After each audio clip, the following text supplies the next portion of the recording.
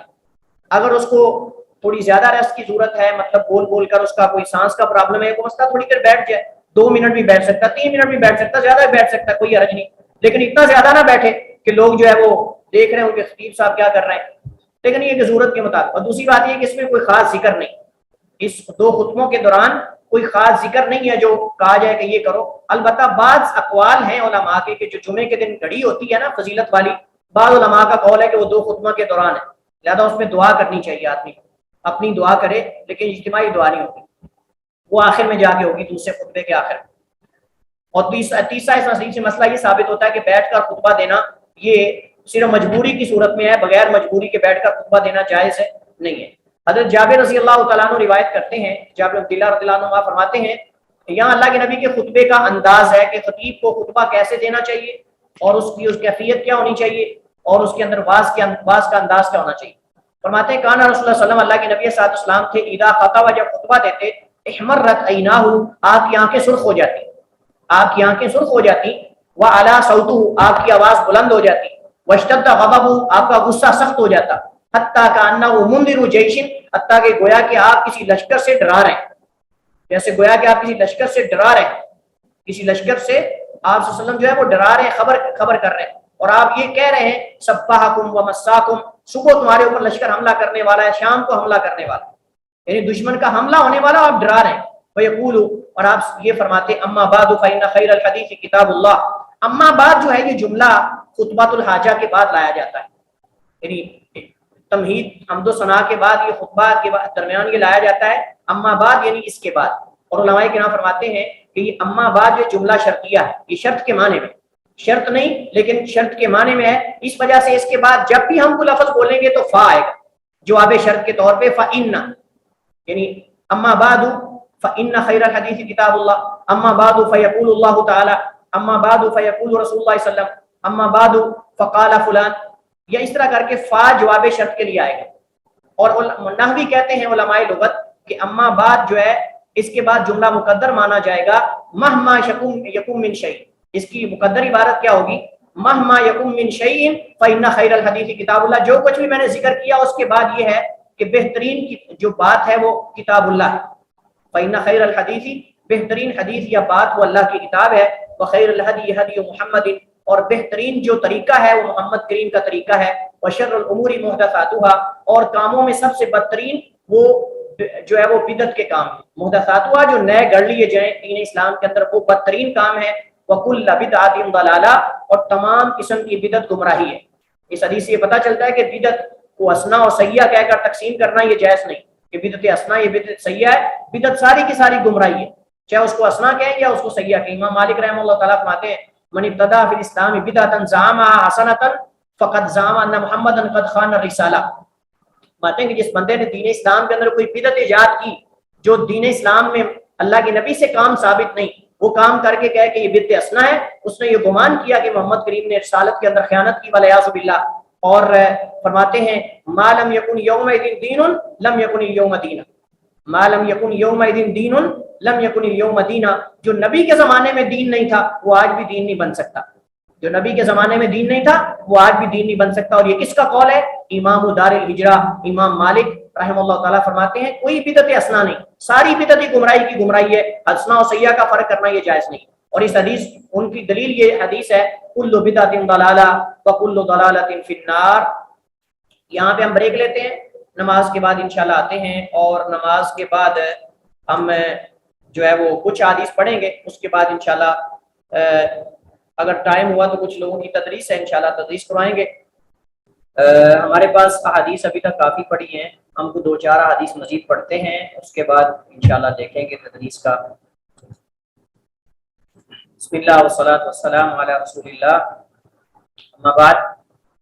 تو ہم یہاں پہنچے تھے وفی روایت لہ، اور اسی طرح ایک دوسری روایت میں ہے، اور اسی طرح حضرت جابر رضی اللہ تعالیٰ عنہ کی دوسری حدیث میں ہے کانت خطبۃ النبی صلی اللہ علیہ وسلم، تھا اللہ کے نبی علیہ السلام کا خطبہ یعنی جمعہ کے دن، یحمد اللہ کی حمد بیان کرتے تھے، ویثنی علیہ اللہ کی ثنا بیان کرتے تھے، ثم یقول پھر آپ فرماتے علی اثر ذالک اس کے پیچھے، وقد علی صوتہ اور آپ کی آواز بلند ہو جاتی ہے، یعنی آپ اللہ تعالیٰ کی حمد و ثنا پڑھنے کے بعد یہ جو ہے وہ خطبۃ الحاجہ اما بعد فإن خیر الحدیث کتاب اللہ وخیر الہدی ہدی محمد صلی اللہ علیہ وسلم، اس کے بعد اپنی آواز بلند کر لیتے تھے۔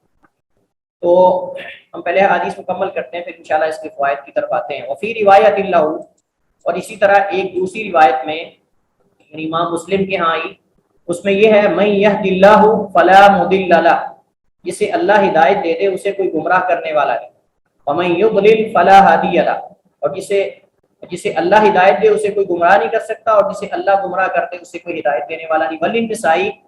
وللنسائی اور امام نسائی کے ہاں سنن میں وہ یہ ہے وکل ضلالۃ فی النار، اور ہر طرح کی گمراہی آگ میں ہے، یعنی کل بدعۃ ضلالہ وکل ضلالۃ فی النار، سارے الفاظ یہ احادیث سے ثابت ہیں۔ اس حدیث میں جو طرق ذکر ہوئے ہیں اس کے فوائد میں کئی ایک جو ہے فوائد یہاں حدیث کے اندر مذکور ہیں۔ ایک تو یہ ہے کہ خطبہ جمعہ کے اندر یہ خطبۃ الحاجہ جو ہے اللہ کے نبی علیہ السلام کا، یہ پڑھنا یہ مسنون اور یہ سنت ہے اللہ کے نبی علیہ السلام کی، بلکہ بعض علماء کہتے ہیں کہ یہ خطبہ جو ہے عربی کا یہ واجب ہے، اس کے بعد دیگر خطبہ اپنی زبان میں دینا یہ سنت ہے۔ بہرحال اس کو خطبۃ الحاجہ کہتے ہیں، اللہ کے نبی علیہ السلام یہ خطبہ جو ہے ارشاد فرماتے تھے۔ اسی طرح اس حدیث کے فوائد میں سے ایک فائدہ یہ ہے کہ خطیب کو چاہیے کہ وہ جو ہے بلند آواز سے خطبہ دے، اور خطبے کے دوران اتار چڑھاؤ ہو آواز میں، کبھی کم کبھی زیادہ موضوع کے اعتبار سے، اور جو ہے وہ خطبے کے دوران خطیب کو اپنی آواز بلند کرنی چاہیے، اور اس کے اندر جو ہے وہ انتہائی سنجیدگی کے اندر خطبہ دینا چاہیے، انتہائی سنجیدگی کے اندر خطبہ دینا چاہیے، یہ نہیں کہ طنز و مزاح بنایا جائے اور اس کے اندر جو ہے وہ لطیفے اور اس طرح کی چیزیں ذکر کی جائیں، اصل یہ نہیں ہے مقصد۔ آپ دیکھیں حدیث آپ نے پڑھ لی ہے کہ نبی علیہ السلام جو ہے آپ کا غصہ سخت ہو جاتا، آپ کی آنکھیں سرخ ہو جاتی، آپ کی آواز بلند ہو جاتی۔ بعض حدیث کے اندر آتا ہے کہ آپ کی گردن جو ہے اس کے اندر جو نسیں ہیں وہ پھول جاتی ہے اللہ کے نبی علیہ السلام، کأنہ منذر جیش، گویا کہ اللہ کے نبی علیہ السلام لشکر سے ڈرا رہے، گویا کہ اللہ کے نبی علیہ السلام، یہ مقصد ہونا چاہیے جمعے کے اندر۔ واعظ و نصیحت کے اندر یہ کہ آپ ڈرا رہے ہیں لوگوں کو اللہ تعالیٰ کے عذاب سے، اللہ تعالیٰ کی پکڑ سے، اور ان کو جنت کی ترغیب دلائی جائے۔ ترغیب اور ترہیب دونوں ہونی چاہیے، نہ صرف خوشخبریاں ہوں اور نہ صرف جو ہے وہ ڈرایا جائے، بلکہ دونوں طرح کی چیزیں جو ہے وہ اس کے اندر جو ہے وہ ذکر ہونی چاہیے۔ تو حمد و ثنا اللہ تعالیٰ کی کرنا خطبہ جمعہ کے اندر یہ مستحب ہے، جیسا کہ ہم نے پڑھا خطبے کے آداب، ان آداب میں سے اللہ تعالیٰ کی حمد و ثنا، نبی علیہ السلام پہ درود و سلام، اور اسی طرح جو ہے یہ خطبہ ہے۔ اسی طرح اس حدیث کے اندر یہ معلوم ہوتا ہے کہ بدعت جو ہے وہ ساری کی ساری گمراہی ہے، چاہے اس کو کوئی بدعت حسنہ کا نام دے، چاہے کوئی بدعت سیئہ کا نام دے، بدعت ہی ہے۔ اور بدعت کی تعریف کیا ہے؟ دین اسلام کے اندر کوئی نیا کام کرنا جو ثابت نہ ہو۔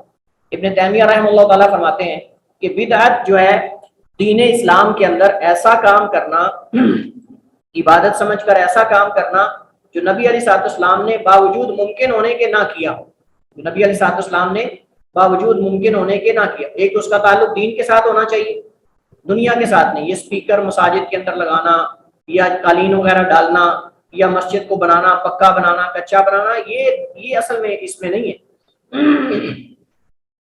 یہ اس چیز میں نہیں آتا. جب ہم یہ بات کرتے ہیں بدعت کی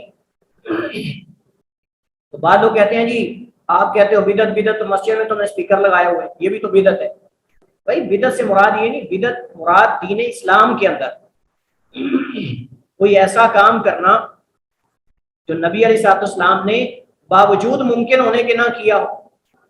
آپ کے اسپیکر اس وقت تھے کہ اللہ کے نبی کے سامنے نہیں لگوائے، لہٰذا ہم اگر لگوائیں گے تو غلط ہے. یہ چیزیں جو ہیں یہ تو وسائل ہیں. اللہ کے نبی کے زمانے میں جو دوسروں تک بات پہنچانے کے وسائل تھے آپ نے ان کو اختیار کیا ہے. آپ نے خط لکھے ہیں، آپ اونچی جگہ پہ کھڑے ہو کر خطبہ دیتے تھے، آپ ممبر بنایا آپ نے ممبر بنوایا ہے، ممبر پہ کھڑے ہو کر آپ نے خطبہ دیا ہے. جو وسائل اس وقت اختیار کیے جا سکتے تھے وہ آپ نے اختیار کیے. لہٰذا وسائل اختیار کرنا یہ اس کا تعلق بدعت کے ساتھ نہیں ہے. اندر عبادت سمجھ کر عبادت کے اندر کوئی چیز دین کے اندر شامل کر لینا، یہ اصل میں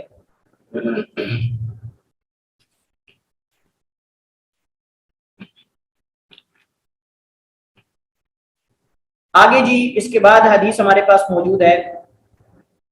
ایک اور مسئلہ یہاں اہم ہے اور وہ یہ ہے کہ مسئلہ یہ کہ ہدایت دو طرح کی ہے. ہدایت کی دو قسمیں ہیں جیسے میں نے پہلے ذکر کیا. ہدایت بیان والے ارشاد ہے اور ہدایت التوفیق والے امتنان. ہدایت البیان والے ارشاد اور ہدایت التوفیق والے امتنان. ہدایت بیان والے ارشاد جو ہے یہ اللہ کے نبی بھی کر سکتے ہیں، یہ کوئی عالم بھی کر سکتا ہے. قرآن بھی ہدایت بیان والے ارشاد ہے، انبیاء بھی ہدایت بیان والے ارشاد کرتے ہیں، یعنی ہدایت کی طرف رہنمائی کرنا. یہ انبیاء کا کام ہے، یہ جو دعات ہیں دائی ہیں ان کا کام ہے. لیکن ہدایت توفیق، کسی کو ہدایت کی توفیق دینا، یہ نہ نبی کے اختیار میں ہے، نہ ولی کے اختیار میں ہے، نہ کسی اور شخص کے اختیار میں ہے. یہ ہے جس سے اللہ کے نبی علیہ السلام سے جس چیز کی نفی کی گئی.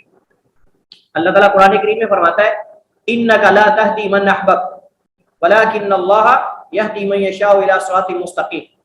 کہ اے نبی آپ جس کو چاہیں ہدایت نہیں دے سکتے. حالانکہ دوسری جگہ کیا آتا ہے؟ دوسری جگہ آتا ہے وَإِنَّكَ لَتَهْدِي إِلَىٰ صِرَاطٍ مُسْتَقِيمٍ. وَإِنَّكَ لَتَهْدِي إِلَىٰ صِرَاطٍ مُسْتَقِيمٍ. اے نبی آپ تو صراط مستقیم کی طرف رہنمائی کرنے والے، ہدایت دینے والے. تو وہاں ہدایت دینے سے مراد رہنمائی کرنا ہے. لہٰذا جس ہدایت کا نبی علیہ السلام کے لیے اس بات کیا گیا ہے، آپ کے حق میں اس کو ثابت کیا گیا، وہ ہدایت بیان والے ارشاد ہے. اور یہ عام ہے، اور یہ عام ہے، نبی بھی کرتے ہیں، قرآن بھی کرتا ہے، نیک لوگ بھی کرتے ہیں، دائی بھی کرتے ہیں، خطباء بھی کرتے ہیں. لیکن ہدایت توفیق والامتنان اور الہام یہ اللہ تعالیٰ کے پاس ہے. ہدایت کی توفیق دینا، الہام کرنا، یہ اللہ تعالیٰ کے پاس ہے. نمبر ایک کہ ہدایت کی دو قسمیں ہیں، ہدایت بیان والے ارشاد اور ہدایت توفیق والے الہام. ہدایت بیان والے ارشاد عام ہے وَإِنَّكَ لَتَهْدِي إِلَىٰ صِرَاطٍ مُسْتَقِيمٍ، اور ہدایت توفیق اللہ کے ساتھ خاص ہے إِنَّكَ لَا تَهْدِي مَنْ أَحْبَبْتَ. یہ صرف اللہ کے لیے ہے. اس وجہ سے نبی علیہ السلام سے نفی کی گئی کہ اے نبی آپ جس کو ہدایت دینا چاہیں آپ ہدایت نہیں دے سکتے. اللہ کا چاہتا ہے، جسے اگر آپ کے ہاتھ میں ہدایت دینا ہوتا تو اپنے چچا کو آپ ہدایت دے لیتے، آپ اپنے چچا کو ہدایت دے لیتے. لیکن آپ ان کو ہدایت دینے کی کوشش کے باوجود، رہنمائی کرنے کے باوجود وہ مسلمان نہیں ہو سکے. نمبر ایک. نمبر دو وَمَن يُضْلِلْ فَلَا هَادِيَ لَهُ، اور جسے اللہ گمراہ کر دے. اگر کوئی بندہ اعتراض کرے کہ اللہ تعالیٰ وَالْعِيَاذُ بِاللَّهِ کسی پہ ظلم کرتا ہے کہ اس کو گمراہ کر دیتا ہے، ایک شخص کو گمراہ کر کے اللہ عذاب دے. یہ توجہ کریں ذرا، میرے ساتھ توجہ کے ساتھ رہیے گا. ایک شخص کو اللہ تعالیٰ گمراہ کر کے پھر جہنم میں ڈال دے وَالْعِيَاذُ بِاللَّهِ، یہ تو ظلم ہے. یہ اعتراض کرنے والے اعتراض کرتے ہیں کہ ایک شخص کو اللہ تعالیٰ نے گمراہ کیا پھر جہنم میں ڈال دیا، یہ تو ظلم ہے کہ خود گمراہ کر کے خود اس کو عذاب دیا جا رہا ہے. کیا جواب ہے اس کا؟ سر اللہ تعالیٰ انسان کو اس کی چاہت کے مطابق جس طرح وہ جس طرف کوشش کرتا ہے اسی طرف پھیر دیتے ہیں. دلیل کیا ہے؟ اللہ تعالیٰ نے انسان کو اختیار دیا ہوا ہے. کہاں ہے یہ؟ آخری صورتوں میں ہے نا سر کہ